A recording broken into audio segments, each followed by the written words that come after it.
एक दिन मैं दुकान पर साबुन लेने गया तो एक भाई साहब आए और दुकान वाले से बोले, भैया 50 पैकेट कुरकुरे और 50 पैकेट चिप्स दे दो।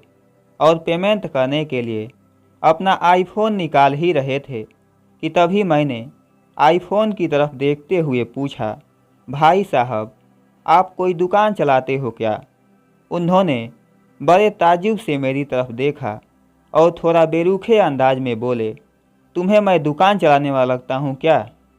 मैंने कहा, भाई साहब आप इतने सारे पैकेट्स खरीद रहे हो ना, इसलिए पूछा।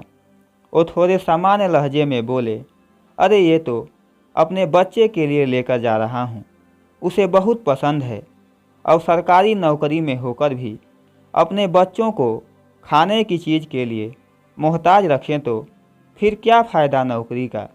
मैंने मुस्कुराते हुए पूछा, कितने बच्चे हैं आपके? तो भाई साहब ने बड़ी खुशी के साथ जवाब दिया, बस एक ही लड़का है, 3 साल का। मैंने उनसे कुछ न कहा और दुकान वाले से बोला, भैया एक काम किया करो, आप एक जहर की गोली भी रखा करो। अगर किसी का औलाद से मन भर जाए तो कम से कम इस तरह का कचरा खिलाकर तो न मारे। सीधा एक गोली में काम खत्म। उस भाई साहब को मेरी बात जहर जैसी लगी और गुस्से में बोले, ये क्या बकवास कर रहे हो आप? मैं अपने बच्चे से बहुत प्यार करता हूँ। मैंने उनकी तरफ देखते हुए जवाब दिया, मैंने कब कहा कि आप नहीं करते? मैंने तो जो देखा उसके हिसाब से कह रहा हूँ।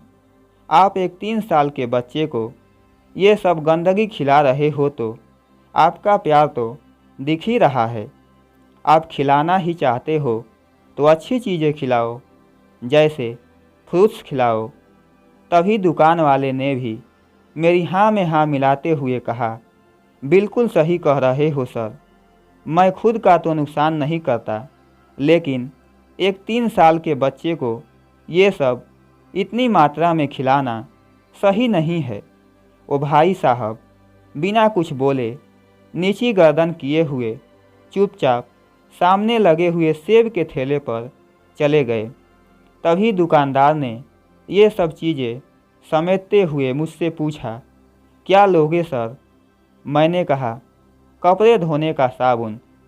पास ही खड़े एक आदमी ने कहा, अरे सर आपने तो बिना साबुन के धो दिया। मेरे प्यारे दोस्तों, ये कहानी आपको कैसी लगी? आप अपनी राय कमेंट बॉक्स में दे सकते हैं।